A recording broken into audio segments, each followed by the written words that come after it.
Let's get a round of applause for the Anarchist Book Fair. Thank you to all the organizers, all the people who have come out, all the people doing security. It's been a success, and thank y'all for coming out. I'm really excited because, well, we have two legendary figures here today. And usually I just freestyle shit, but I actually wrote this shit down, so I'm gonna read it. Lorenzo Kom'boa Ervin is a legendary figure in radical thought and grassroots struggle, who began his activism as a teenager in an NAACP Youth Council and participated in early sit-ins of the civil rights movement. He went on to serve in the US Army during the Vietnam War, where he became an outspoken anti-war activist. By the late 60s, he joined both the Student Nonviolent Coordinating Committee and the Black Panther Party, helping to shape the movement for black liberation in the United States. While imprisoned in the 1970s, Lorenzo discovered anarchism and wrote Anarchism and the Black Revolution. If you have not read this book, please read it. It's so good. It's a sharp work that analyzes police violence and the fascist threat that has inspired generations of activists and thinkers around the world. After his release, he continued his lifelong fight against racism, police violence, and mass incarceration.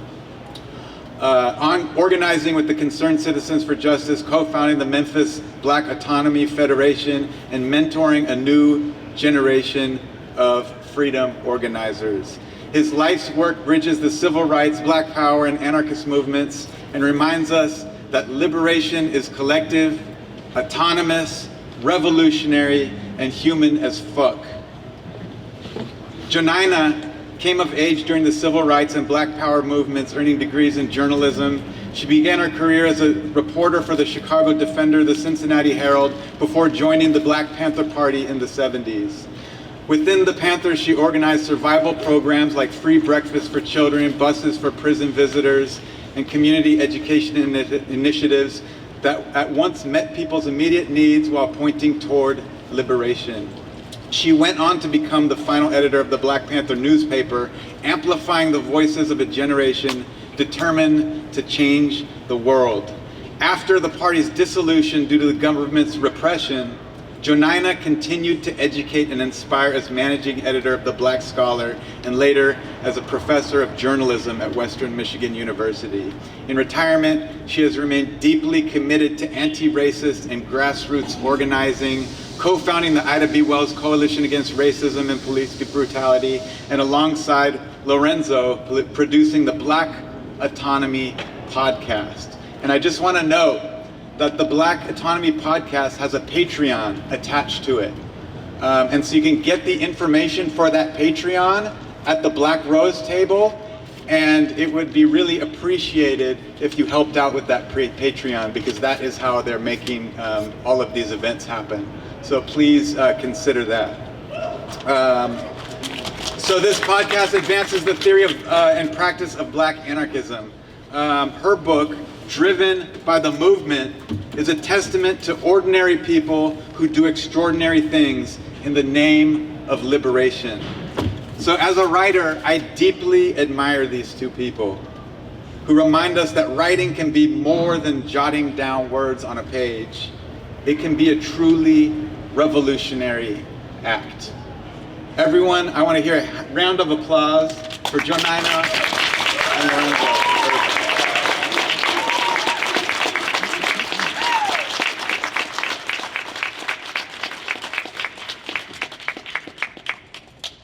Take it away, y'all. Thank you. We want to thank Black Rose. We want to thank all the people who had done the Sacramento Anarchist Book Fair for inviting us to come. We really appreciate it. Thank you. At this point in time, oh, okay. I had an echo. Oh, okay, is that better? Yeah. Okay.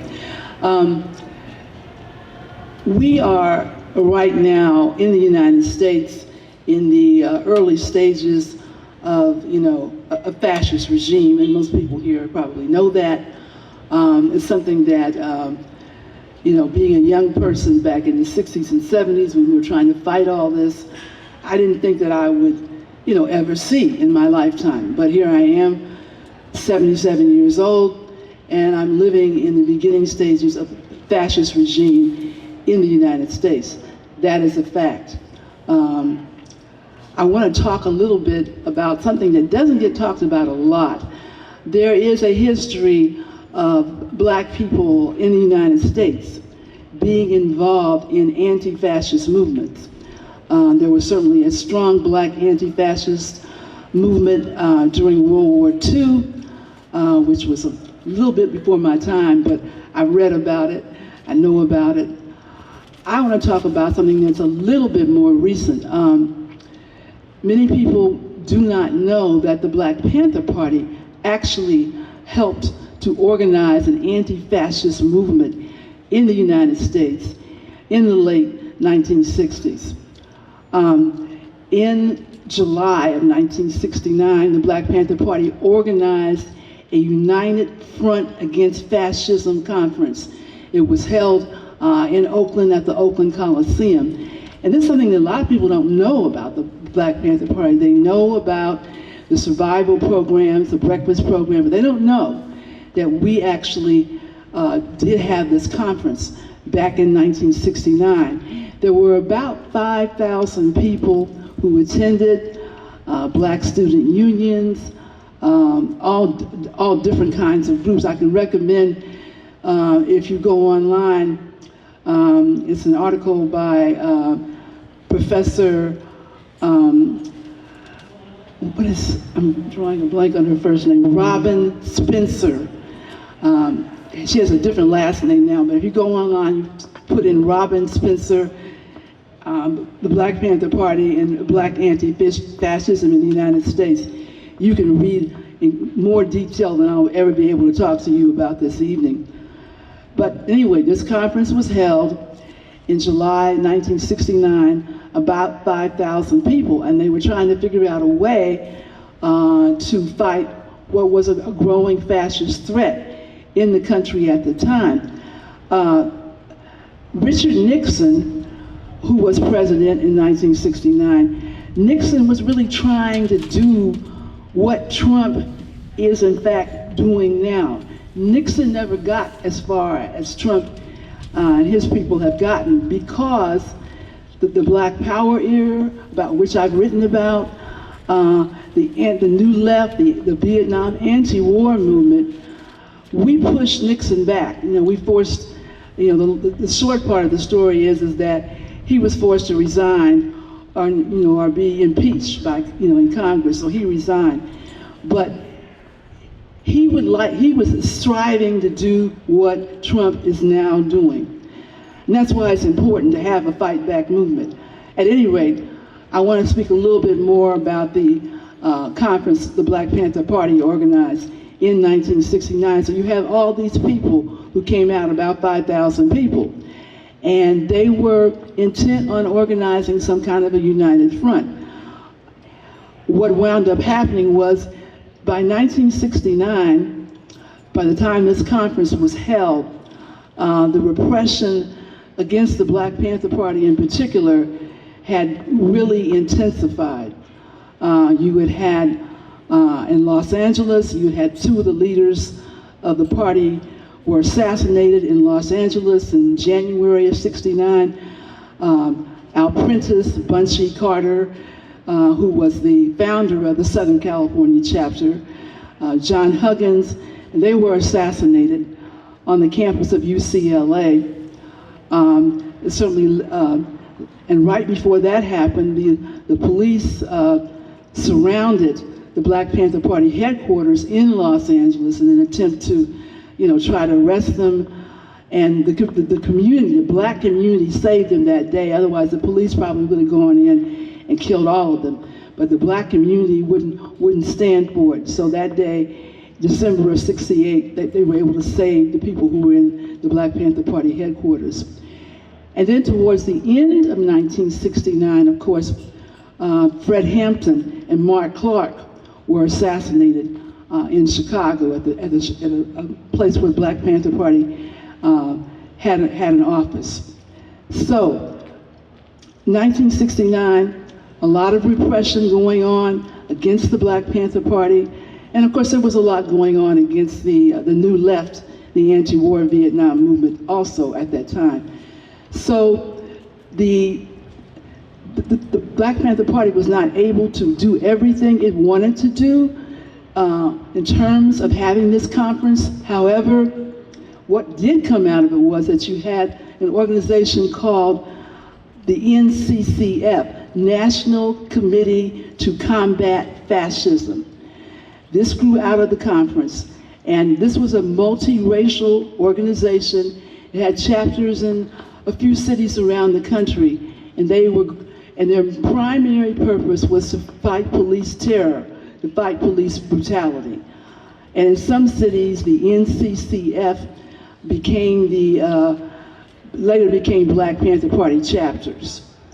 But these national committees to combat fascism did begin, and in several cities they had several, campaigns to fight against police brutality and to fight against police terror. And I say that because one of the things that we were asked to talk about today was, how the lessons from the past can serve as, liberatory lessons for today. And certainly we will need to we must build a strong anti-fascist movement in the United States if we are going to stop what is happening now. People are doing things around the country which are good, but we're going to have to come together, closer together, form more unity, so that we can fight fascism. But it's important to me, as a former Black Panther, to bring out this conference, because a lot of times Black people get left out of the dialogue about fighting fascism in America. And we have played a role, even before the 1969 conference. We have played a role.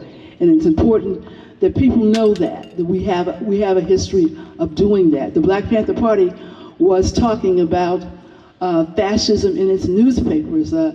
Lorenzo can tell you when he was selling Black Panther newspapers in his hometown, Chattanooga, Tennessee, and it's where he first, began to read about fascism and have some kind of understanding of it. And it was because it was in the Black Panther newspaper. We were talking about it in the late 1960s. So this is not some kind of a new development in the country. Obviously, this is not Nazi Germany, and it's not Italy during World War II. We're two completely different societies, different cultures, and it's a long time since Nazi Germany and what Mussolini did in Italy. But nevertheless, fascism is here in this country. Many people said it could never happen here, but it is here. And I think that there are, unfortunately, some people who may choose not to believe it, who say, well, we just have to hold out another, 2.5 years or 3.5 years until Trump's term is up, and we'll get the Democrats back in or something like that. Well, that's bullshit, because if there is, I don't care who gets elected the next time around, they are not going to be able to save us from what is going on right now. No one has ever saved us. We save ourselves. We organize ourselves. So it is a real illusion to think that anything is going to come out of any other elections, whether it's on the, especially on the national level. But I wanted to start the conversation out this afternoon talking about the National Committee to Combat Fascism, what the Black Panther Party did, and then how they were talking about fascism in the newspaper. You ever go online and can see any of the old newspapers, and I believe there are some here in Sacramento, a place here in Sacramento, that you can go and see them. You will see that we were talking about it in the late 60s. So I wanted to start the conversation out today. On that note, Lorenzo is going to talk more in depth about a lot of other things, and we'll have time for Q&A, of course, but I just wanted to get us started on that level.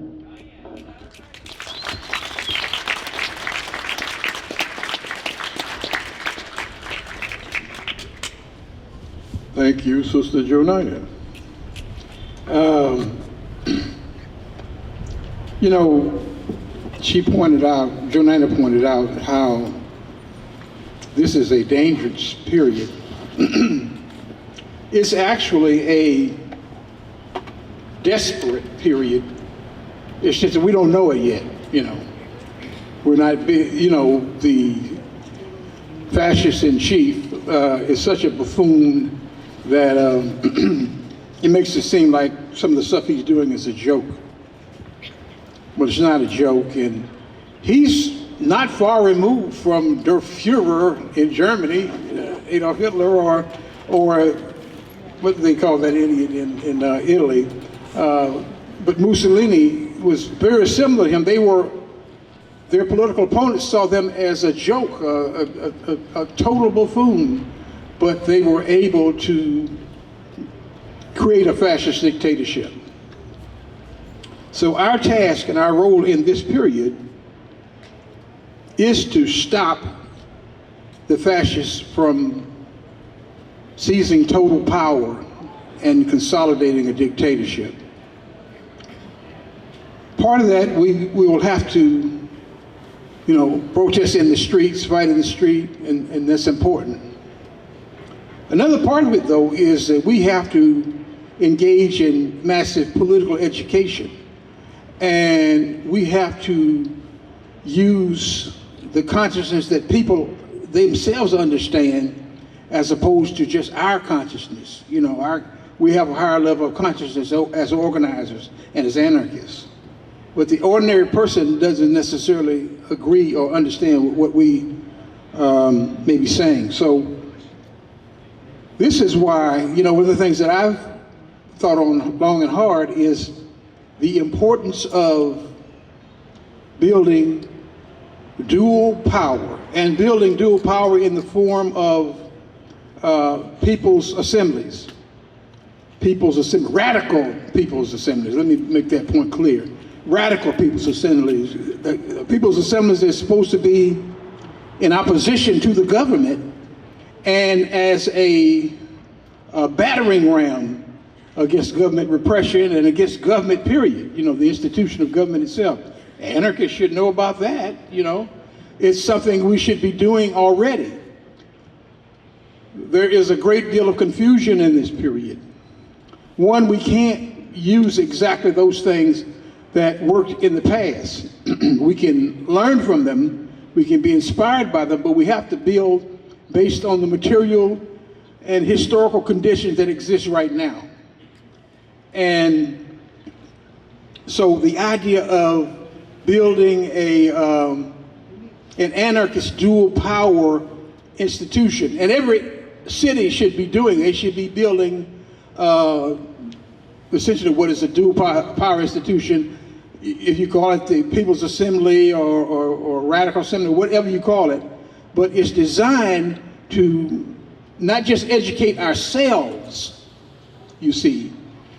We have to become community-based organizers, and we have to recruit people that we don't have in our ranks now, the kind of people we don't have in our ranks now. We have to win people over so that we can build a broad-based movement, And it'll, you know, be an anarchist tendency, but it'll also be a movement based on the consciousness and the understanding of the people of this country right now. Is that one of the problems in this period right now is that people still believe in electoral politics. The Democrats are going to save us in 2026 at the midterm elections and all this other stuff. We have no knowledge that there's going to be elections in 2026. And furthermore, we have no knowledge that they will be conducted fairly anyway. You know, no fascist regime in the world has done it, and they've managed to stay in power using tricks if they have to, or using brute force. So we have to build alternative methods of struggle to combat them. You know, people think well, in this period, and at the time is, you know, up to this point, there has been little understanding of what dual power is. Most people, I remember when I first mentioned it as a young organizer in the anarchist movement, people thought I was talking Leninism. I said, wait a minute.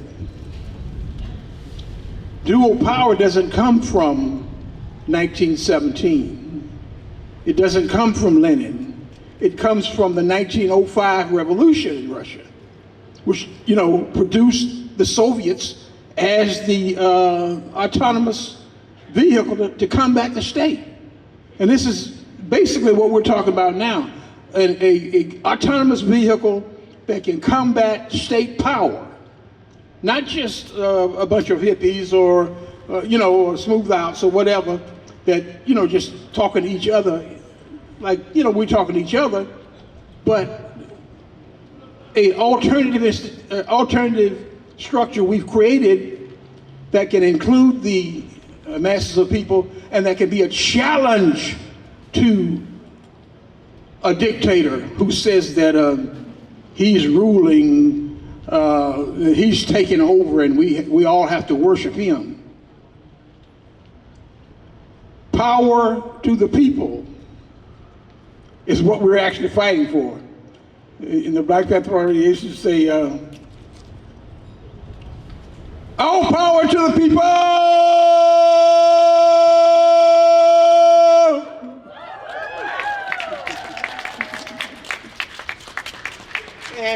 And that's come down through years, and we understand it, but not everyone. Sorry? Your microphone, you're not, it needs to be closer. Needs to be cleaned. Yeah, Closer. closer. Oh, closer. And I was saying, all power to the people is a phrase, but it was a phrase used by every person who got up to speak, And we need to understand it now because this is what we're fighting for. We're fighting to put power in the hands of the people, but we're fighting to link up with people and communities, especially communities of color, that they suffer from the state. They understand the state from a different perspective. If people are being shot and killed in your neighborhood routinely and consistently, then you know that we need to take a deeper approach if we want to reach certain forces, certain communities. And this is really, really important for us to understand first, because if we don't understand it, how are we going to convince other people? So we talk about, what I've been thinking about and talking about is that we need to place great emphasis on dual power, people's assemblies as a form of dual power. Now, people's assemblies can be a trap also, because the Democrats, and I don't give a damn about the Democrats, I'm not trying to fight to save the Democratic Party, not trying to fight to save America, none of this, let's get that out the way. But the Democrats, the slimy little dogs, they have subverted people's assemblies, which is supposed to be a radical force for change. They subverted it into a, get ready for it, constituent assembly. Constituent assembly, so that a politician in the Democratic Party or the Democratic Party elite themselves can subvert the struggle and say, well, we are happy to see you out here fighting for civil rights or fighting for our leaders and our candidates. But you can't do it this way. You've got to get in line with the Democratic Party and vote for change. Well, what we say is, we ain't buying that bullshit. We ain't buying what you're selling. The truth is, they are telling you this to subvert the struggle, the radical nature of the struggle. Because if you had a community-based movement and it was, accepted by the masses of people, why is there a necessity to vote in national elections? the struggle is going to actually be defined on the local level. And if you don't have a radical people's assembly or whatever you want to call it in your city now, you better build one, because that's what we need to be building all over the country. Now that doesn't mean that we're not fighting in the street. It doesn't mean that at all. It means that we still have to build an anti-fascist tendency, but it's just that it has to be more than just a fight back movement in the sense of, you know, you're socking Nazis in the face and all that kind of stuff. And in point of fact, you can't sock them in the face anymore. They're paramilitary organizations. They'll gun you down. And a lot of them are going to be hooked up with the police. They're going to be deputized. So we need, in fact, what I used to talk about all the time was an instrument for social control, revolutionary social control that's in the belly of the beast, an alternative to the state itself. And when we do this, when we understand this and make this part of the struggle, we put the government, especially now, because they're claiming legitimacy and authority from dictatorial powers. The so-called president should be a dictator and so forth and so on. We have to have ways of fighting this, but it's not enough to go hollering, no kings, no kings. Well, he's trying to be a king. And if that's all you got for him, you can't stop him. You have to build an alternative to the so-called system, electoral and otherwise, that exists in this country. This is how also we could be doing organizing work to build survival programs, because what we have to do is build programs that the state is either abandoned or backed away from. We need to build programs to address those needs of the people.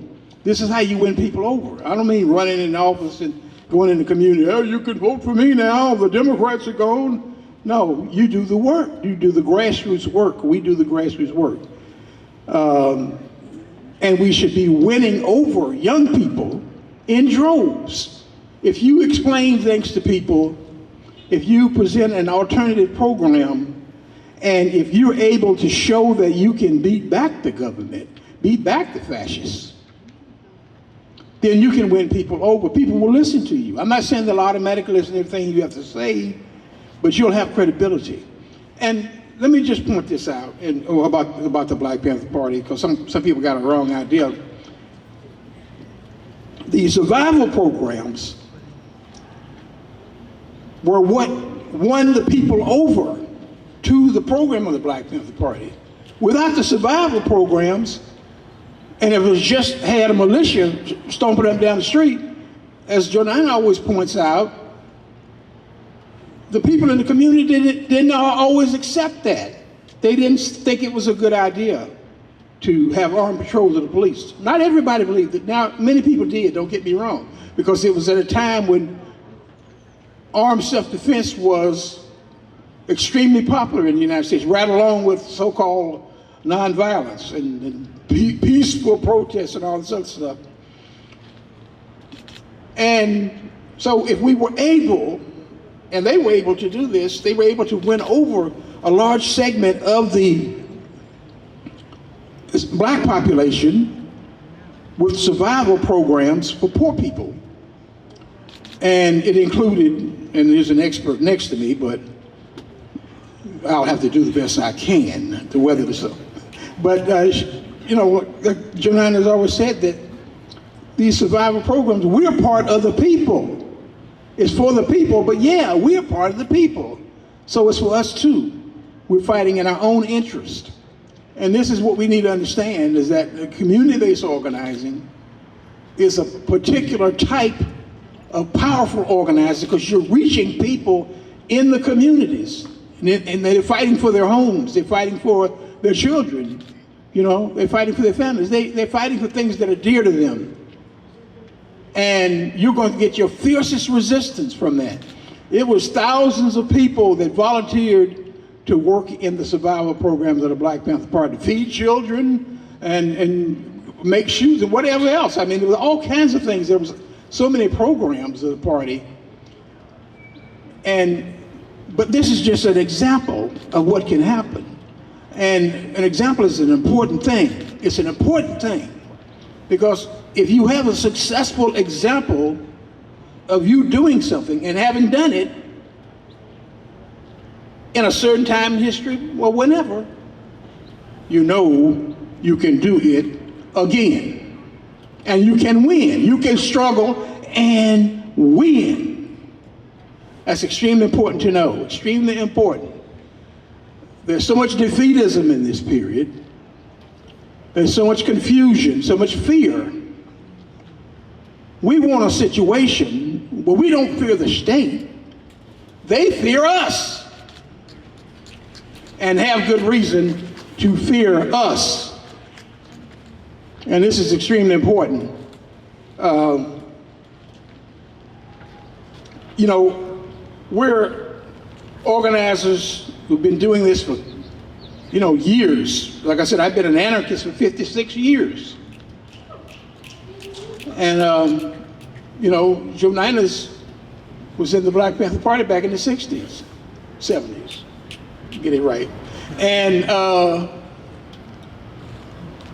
we've seen a lot, and we sure as hell don't know everything.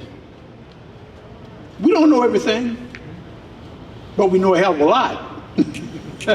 Put it to you like that. We've seen a lot. We've seen things fail. We've seen things succeed when they should have failed because it was impossible. Your demands against the state and the city and whatever else you run up against should be impossible. Impossible. You're going to make them do things that they claim they can't do. This is part of the struggle. We've seen this happen.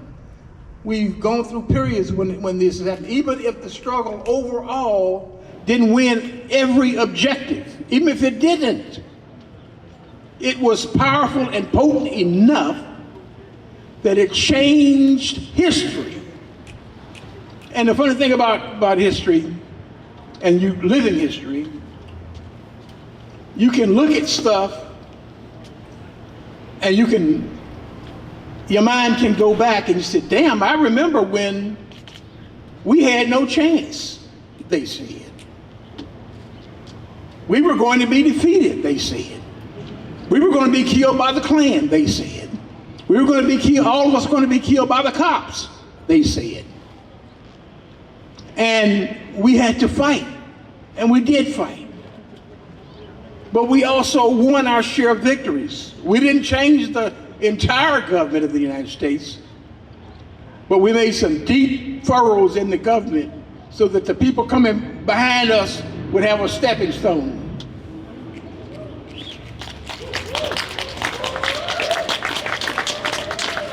This is what we have to do. This is what we have to understand.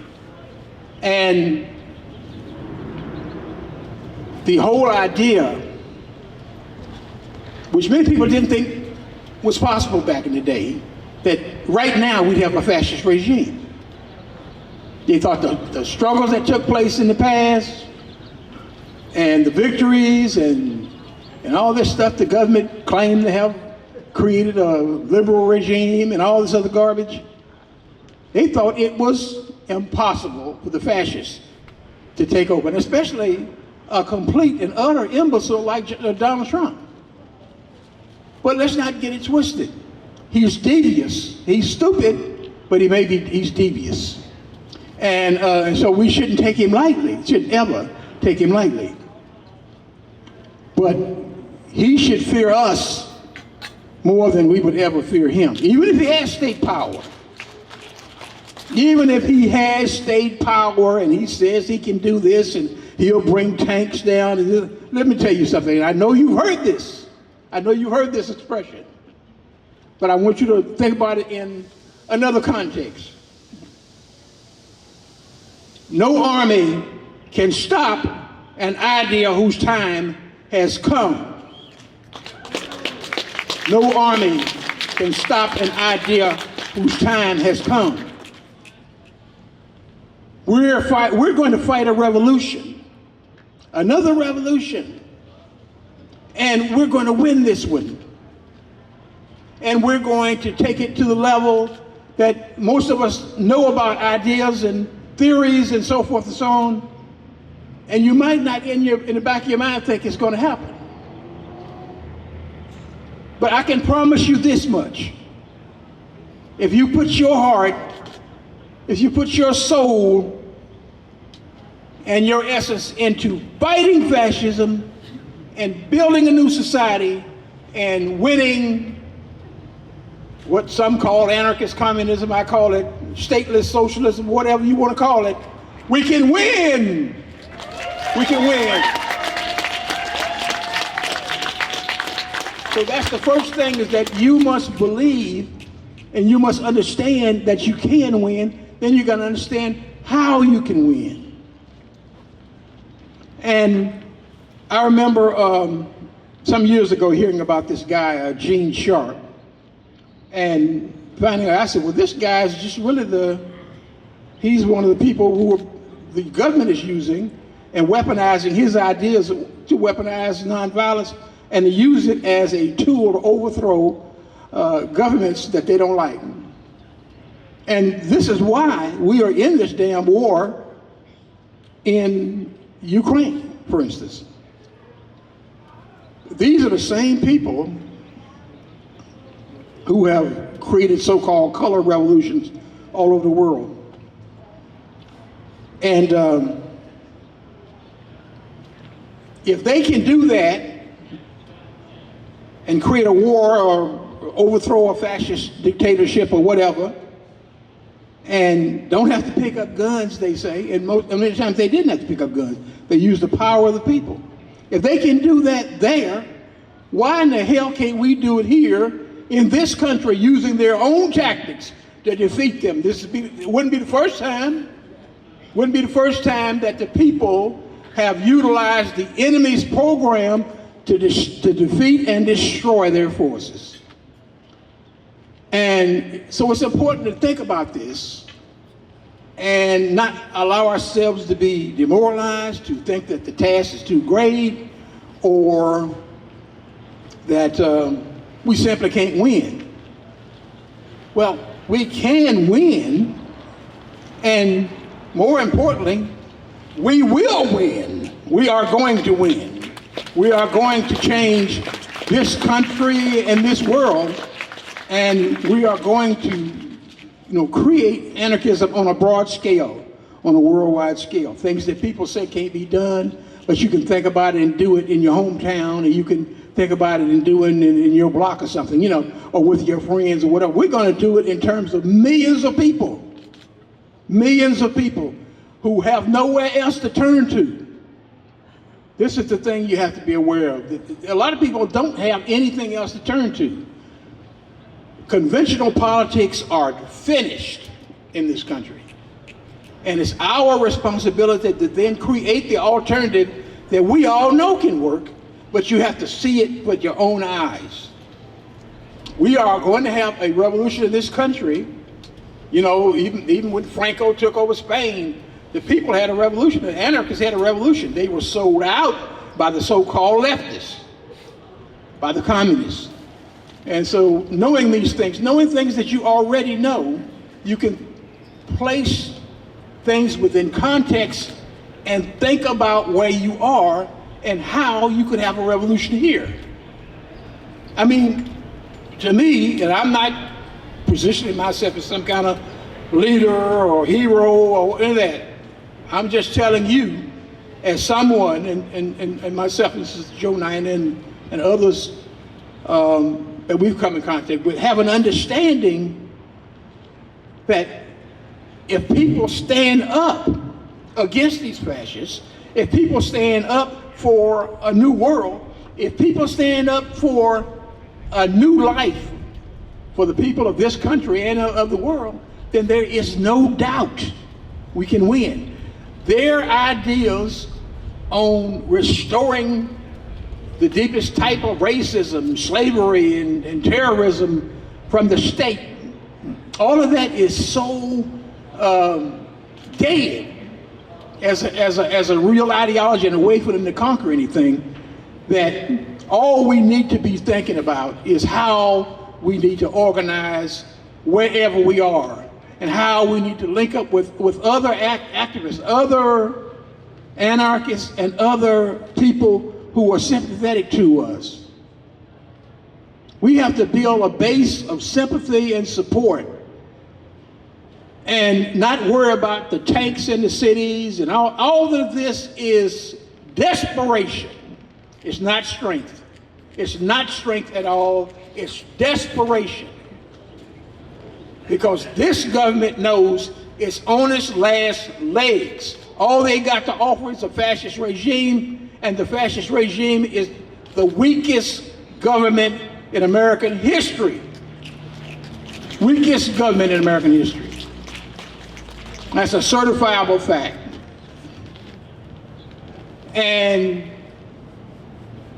the way we need to understand things is that our organizing is not designed just for ourselves, as I say. It's for the people. Well, we always talk about all power to the people, you know, and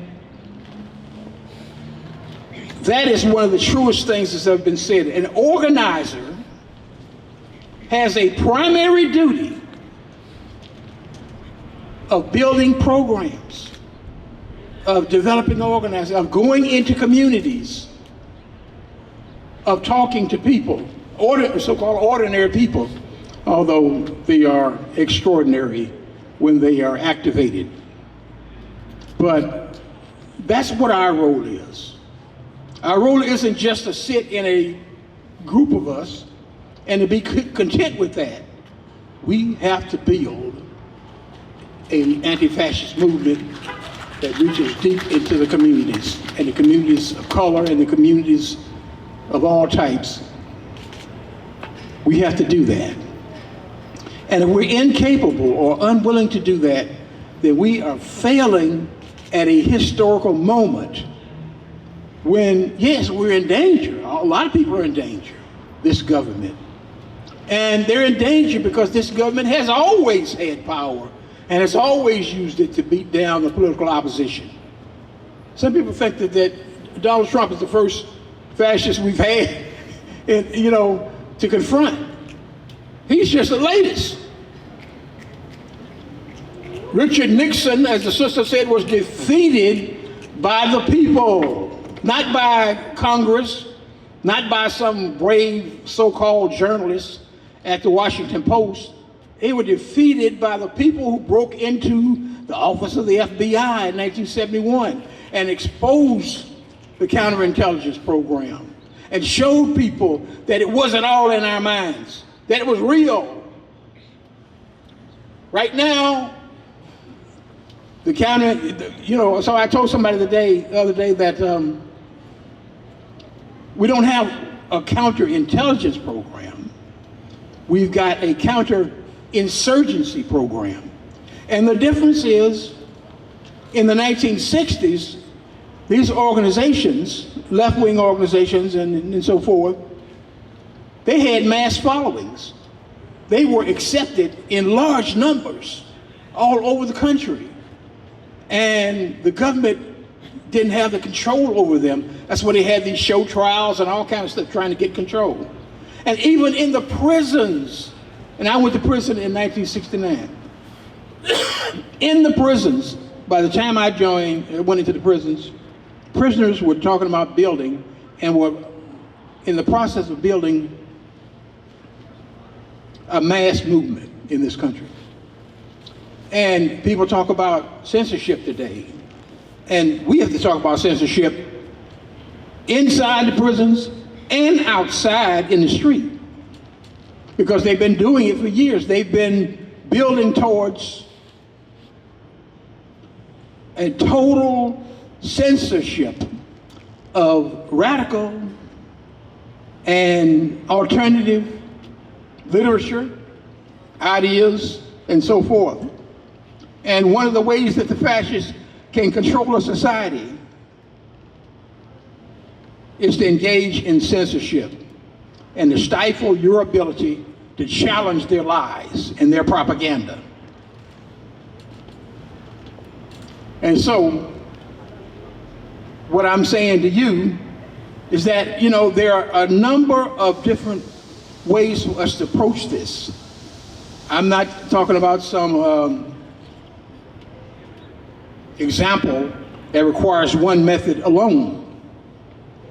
But what must be understood by us, what must be absolutely and totally understood by us, is that we can struggle and we can win.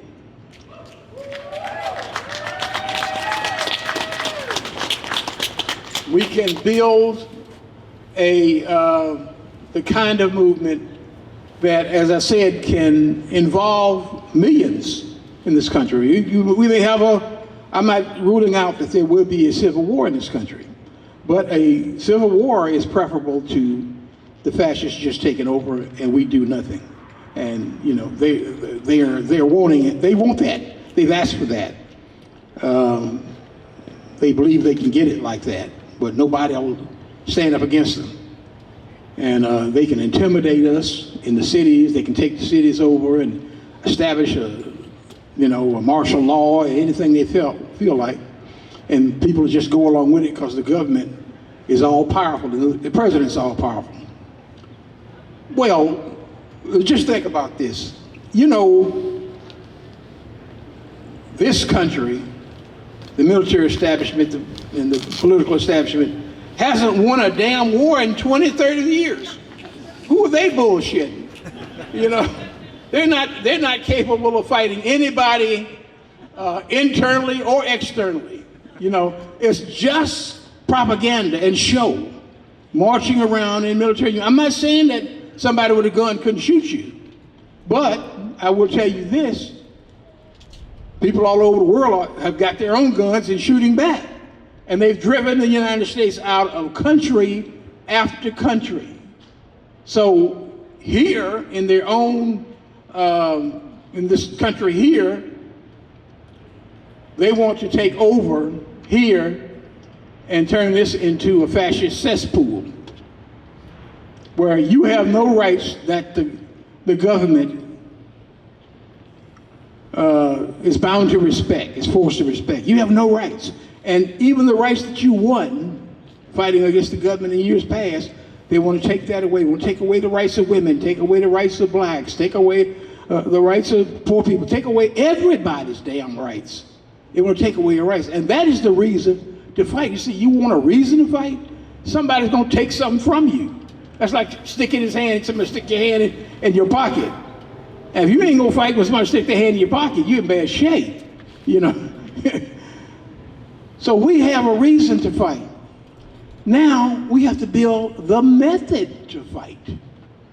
The method. We need to build a broad-based movement that can challenge these people, but can also build alternatives. You know, that can build, as I said, people's assemblies as a form of dual power, that can build anarchist direct democracy. Somebody said, well, we don't want democracy in there. Well, it's not for you or us as individuals. It is to win the people over. To say to them that you don't have to accept this fascism, this so-called democracy they're talking about. And we are saying that the Democrats are not offering any so-called freedom. They are a ruling class party that's the loyal opposition for the regime. That's all they are. Let's not get fooled. And someone come up to me the other day and was showing me something about the People's Assembly in Mississippi, Jackson, Mississippi. And I said, well, you know, we must be clear about one thing. And that is, one, what the purpose of a People's Assembly is, and two, who controls it. If a politician controls it, the People's Assembly. It's not a People's Assembly, it's a constituent assembly. You know what a constituent is to a politician. You work for him, he doesn't work for you.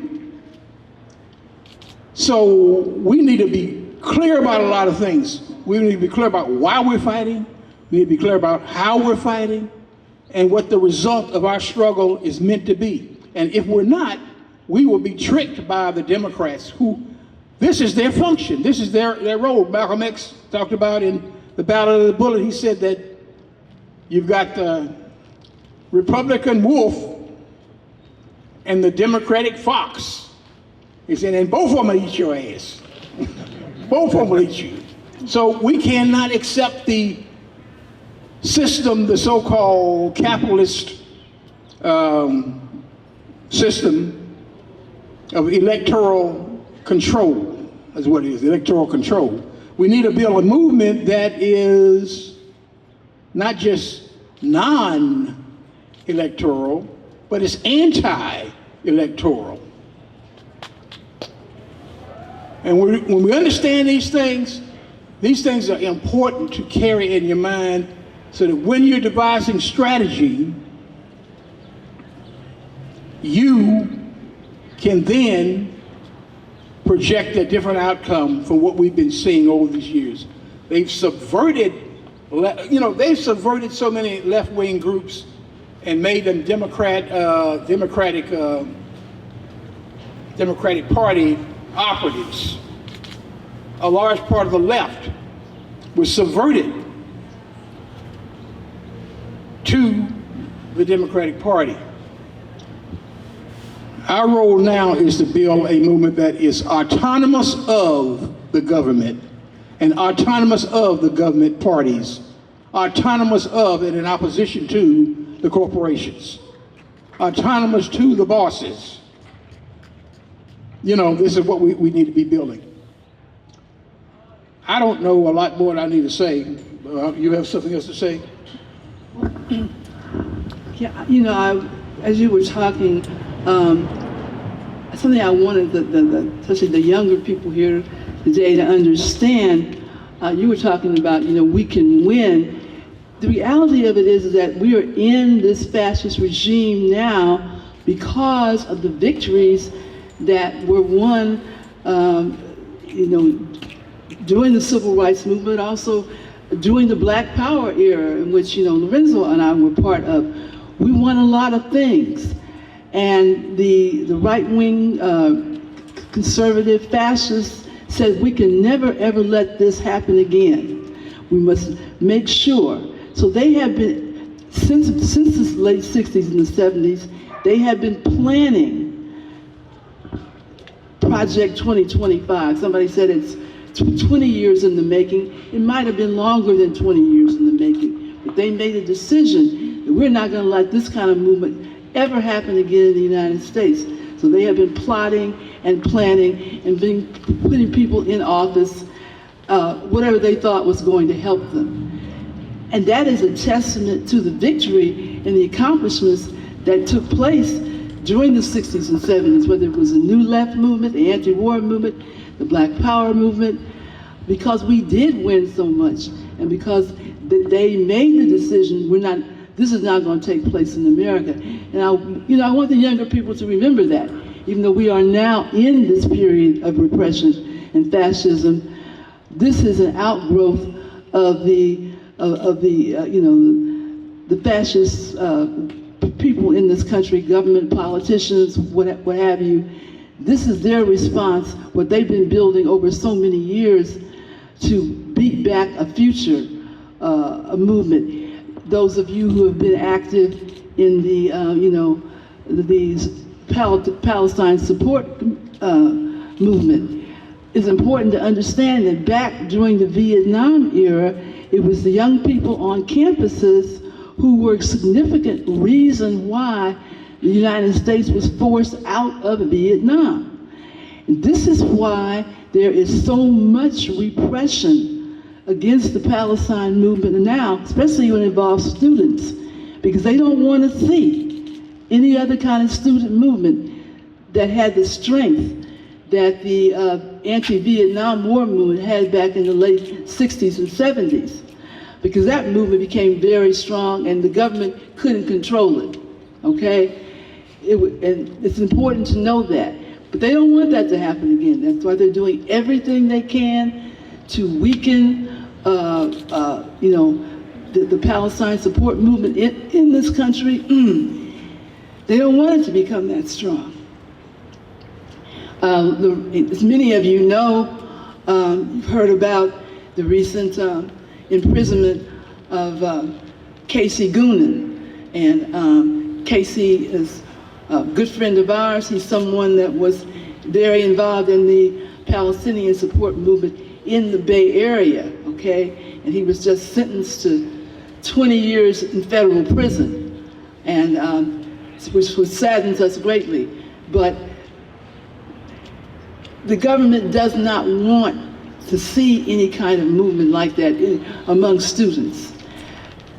So that's something that I want to make sure that you remember. I also want to make sure that the anarchists must understand that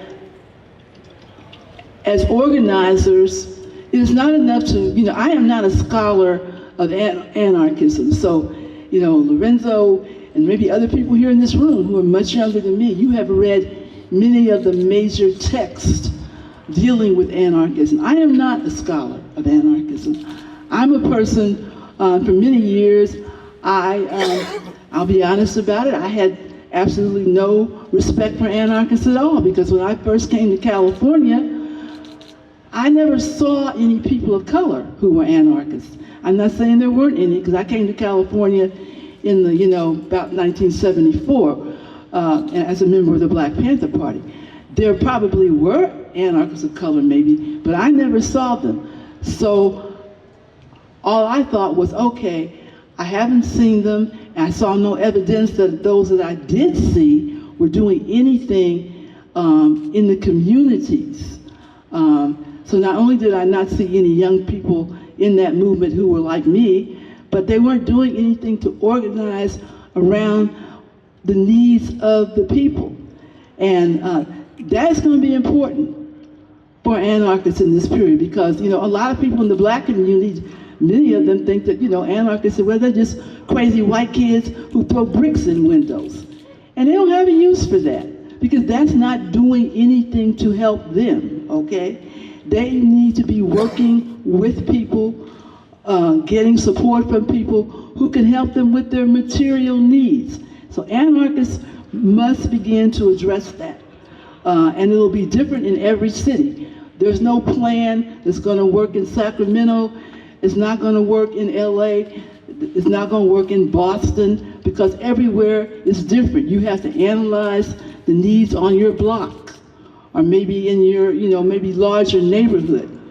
But you're going to have to be able to do that, to work with people and to organize around their material needs. They don't necessarily need to understand all the principles of anarchism. They don't have to become an expert on anarchism, okay? What they need is help around their material needs. People are going to be losing the Medicaid. It's being cut way back. I don't know what it's going to be like here in Sacramento, and where we live just in the city of Chattanooga, Tennessee. It's going to be devastating. People are going to lose a lot of health care. They cut back on food stamps. So there's all kinds of things that have to do with people's material existence.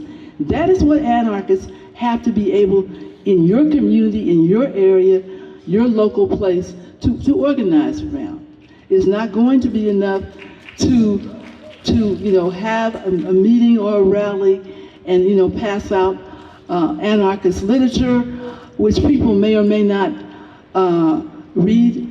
What I have seen is that people become supportive of anarchism when you work to support them where they're at, with what they need, okay? You have to do that. So, I say that, as someone who believes that, as Lorenzo said earlier, the Black Panther Party began to get more support when it started having the Breakfast for Children program, When they started having free food programs, free clothing programs, we had a pest control program. We'd go to people's houses and help them get rid of the rats and roaches, you know, for real, we did that. People relate to that. They said, well, you know, they came in and helped me. If you come into somebody's house and help them get rid of rats and roaches, you may make a friend for life, because that could be a serious problem for them. They're gonna remember stuff like that, okay?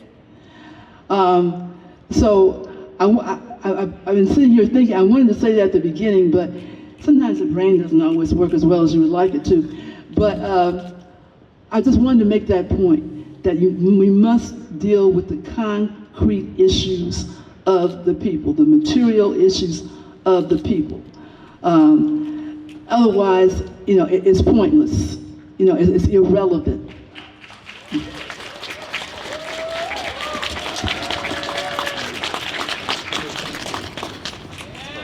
Want to take some questions? Yes. I learned none of that shit in high school. So I just learned about 500 things right now. That was beautiful, and I'm going to be thinking about this probably for the rest of my life. But I wanted to leave some space for questions from the audience. If anyone has a question, I would love if you came up here and said it into the microphone. That way everyone can hear. Does anyone have a question that they'd like to ask? Yeah, come on up. I asked for the Pan-African Student Coalition at Davis, and they are a coordinated group, and they're a part of the Community Movement Building Program, neighborhood program, and they do a lot of on-campus and off-campus organizing.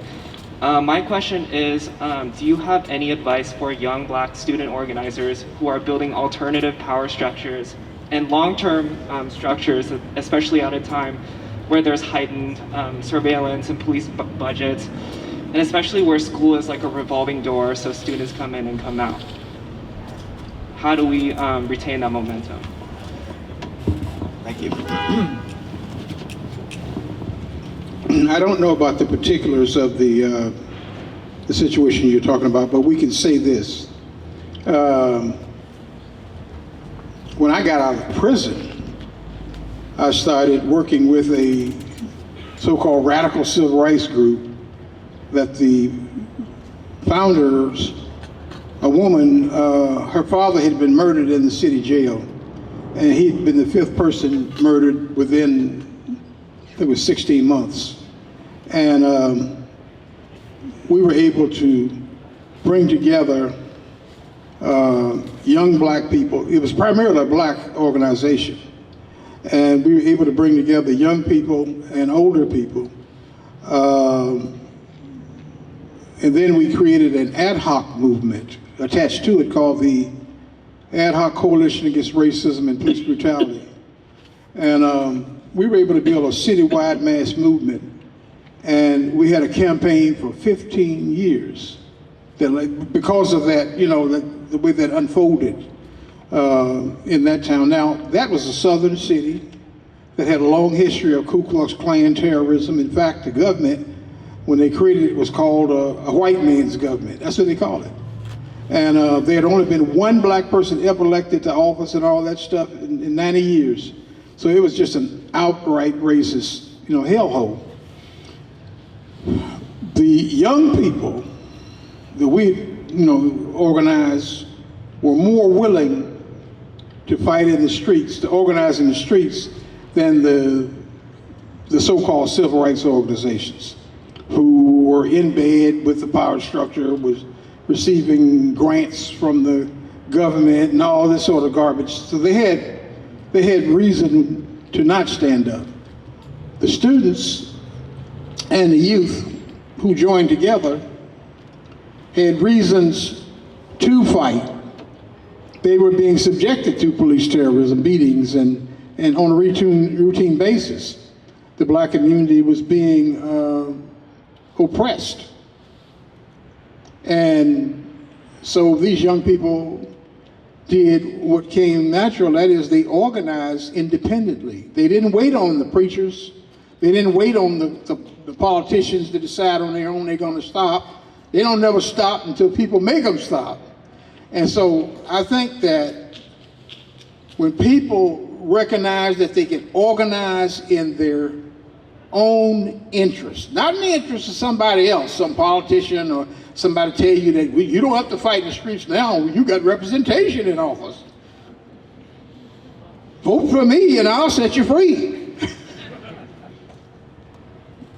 When young people, and young people are the force for change. You know, when I first started out, nobody would dare step up. And it was the young people, even the gangsters, understood what was going on, and the gangsters told the cops that if they went ahead and arrested me on false charges or they killed me in the street, they're gonna burn the city down. And these were guys capable of doing it. And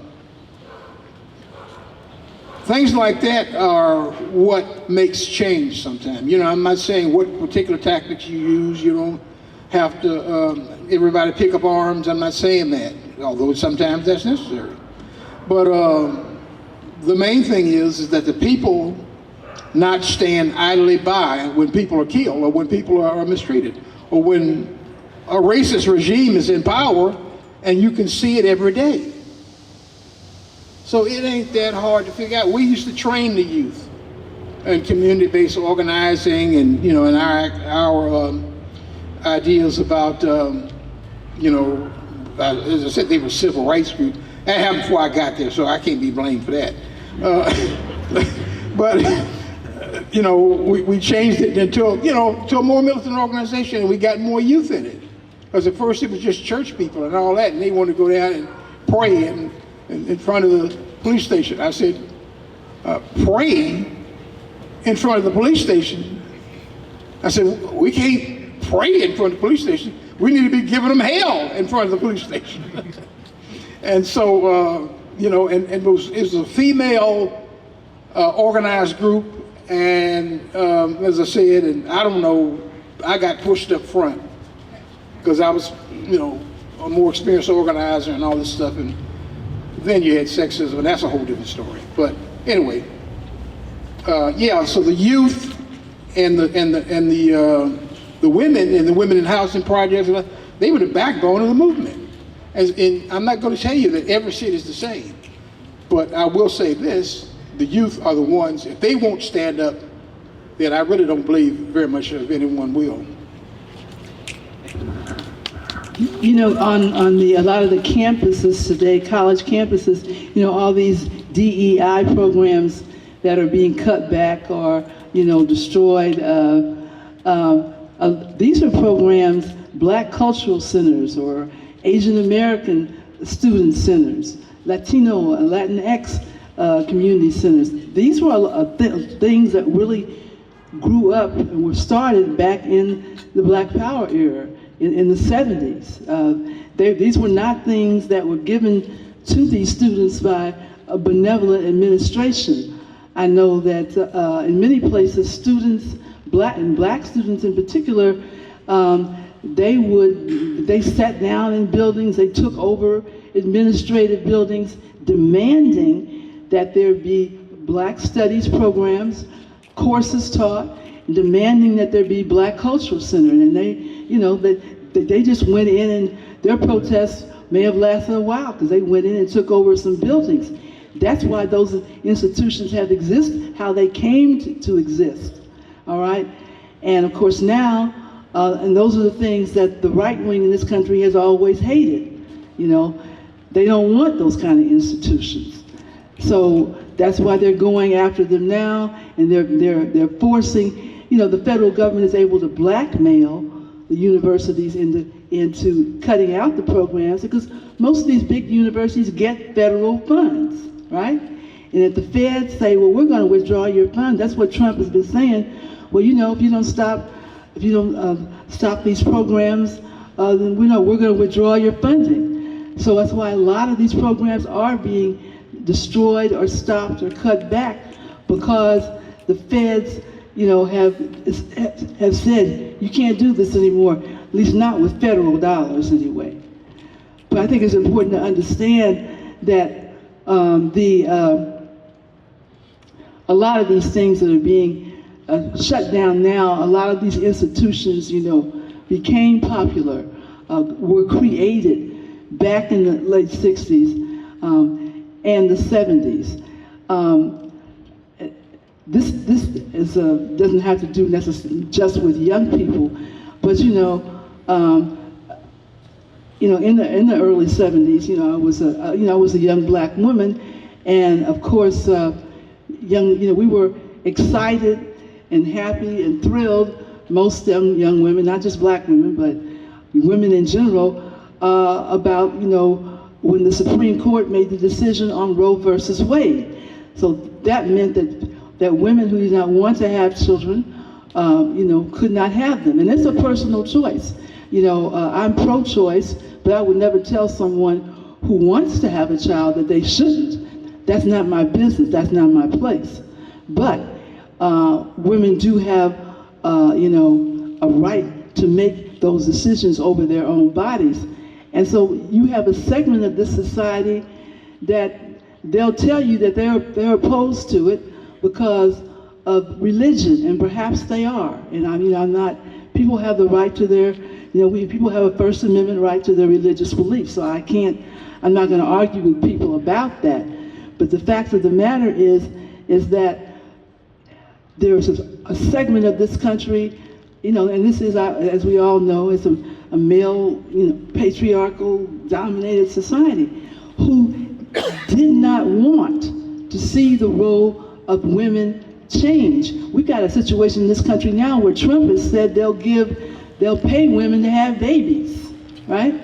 I forget I think they said $5,000. Well, that's not gonna get them too far. $5,000? I mean, you could spend $5,000 on rent in 3 months, but there's a segment of the male patriarchy in this country that never wanted women to have control over their own bodies, okay? And now they've got somebody in office who, supports that. So again, looking back to, the past, seeing the strength of the women's movement and the stuff that the women's movement was able to bring about. And, at some point, black women had to, we talk about autonomy, black women had to become autonomous and form our own feminist movement because the predominantly white women's movement was not meeting our needs. And that's just because of, racism in this country. And that's going to continue to be true. We will continue to have to do that. But the point I'm trying to make is that a lot of we talk about lessons from the past, we talk about looking at today, a lot of the things that we were successful in being able to achieve back in the day, back in the Black Power era, there were always parts of this country that were opposed to. Even right now, if you look at the 2025 plan, I never read the whole thing, it's too long, but I did selective reading, and one of the things that they talk about in there is the fact that there's too many households headed by single women, and they'll say that the majority of these households are black. Well, this is going back to, trying again to demonize black women as they have in the past, they did back in the 60s and 70s. So all this, when I see this now, I'm like, wow, this is happening again. I thought when I was 24, 25 years old, I'd never see this again. But I am. I'm seeing it. And a lot of the stuff that we were able to accomplish back then is now just being completely overturned or in the process of being overturned.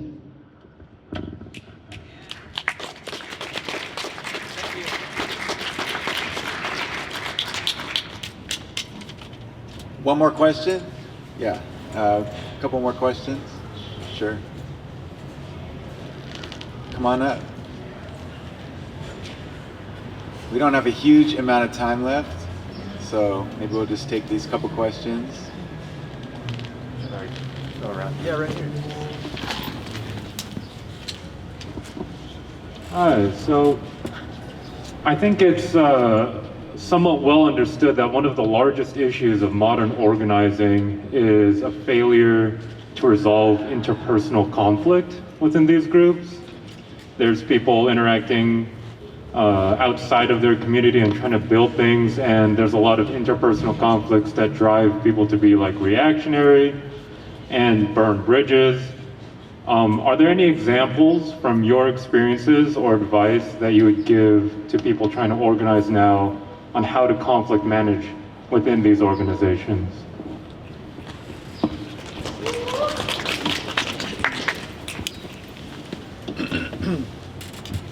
You know, there have been a number of examples. You know, I was trained, first of all, by the Student Nonviolent Coordinating Committee and later the Black Panther Party. But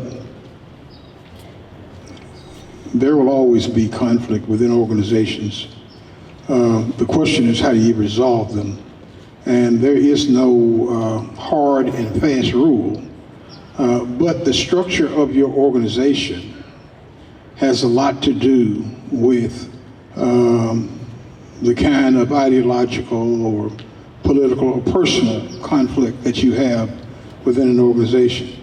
Sometimes you find that you can't work with a person and that you and that person should be parted in one way or another.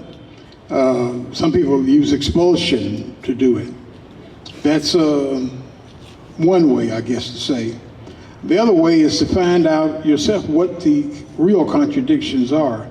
Sometimes what seems like a political contradiction is a personal contradiction, and you can resolve it. I mean, there is no one method I can think of that is foolproof.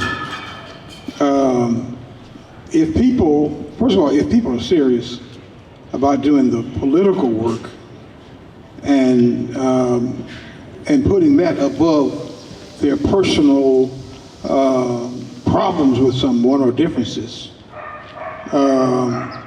more things can be accomplished. If you are a kind of person that places more emphasis on personal issues as opposed to political issues, and sometimes that's the case, then you will continually have conflict, and it may get to the point where one or both of you might be expelled from the group. I don't know, and I'm not saying I approve of that. It's just a possibility. I've seen it happen. So there's no absolute method I know of. It is to try to keep communicating. I do know that. Try to keep communicating and try to, I'm not saying involve other people, but certainly those parties, those two parties or whatever they are, should be, you know, brought to the fore so they can explain to other people, maybe explain to the whole group, I don't know, but what the problem is. And is it worth disrupting the whole movement over this person or that person? Or, I don't know, somebody will ask the question, is it an enemy agent or something in your group that's stirring up trouble? And that has been known to happen. I'm not saying that's an issue at this time, but it has been an issue. So we don't know offhand what we're dealing with. It's just that we need to find a way of resolving it. I'm fine. Okay. I think there was one last question. Yeah, why don't you come on up? So it's basically a continuation of the question that was just asked. So obviously, in y'all experience with the COINTEL program and the sabotage of leftist groups, we can expect similar. It would be reasonable to expect similar strategies with new and shiny ways of doing so. But I wonder if either of you have any inside wisdom to give about what to look out for. What were the biggest problems that would sabotage effective group dynamics and actually getting things done? So we might keep an eye out for it. Well, I think it varies from group to group. I was in the Black Panther Party. I was never in SNCC, the Student Nonviolent Coordinating Committee. There were a bunch of other, Black activist organizations around at the time. So it might happen one way in one group and one way in another group. There's no, I guess there's no like one size fits all model for it. I think that one of the things that it's good to remain vigilant at, if you realize that your organization has a particular goals and objectives and the message you're trying to get out, and if you feel like someone may be moving, someone or someone's may be moving you away from that, I'm not saying that that person, that means they're necessarily, everyone who is not necessarily a government agent hired by the police, who may still be someone who is trying to disrupt your organization. There's different kinds. There can be police agents, there can be other people who just ideologically disagree with you, don't want you to succeed, or they want to take over the group. So you have to just remain vigilant and listen for those kind of things. And you know, the government and the police don't necessarily do things the way that they did back when we were, you know, back in the Black Power era. But just listen, and if you hear or see things that you think are not the way they should be, it's not that you jump up and accuse anybody of anything, but you just listen to it and question it and get people to thinking about why is this happening, or what does this mean?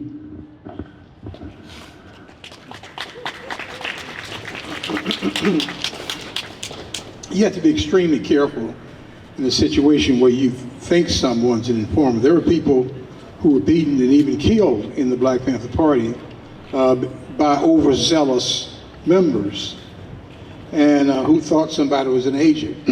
Now there were agents, they were real agents, and I always made the point: you don't have to make them up; they exist.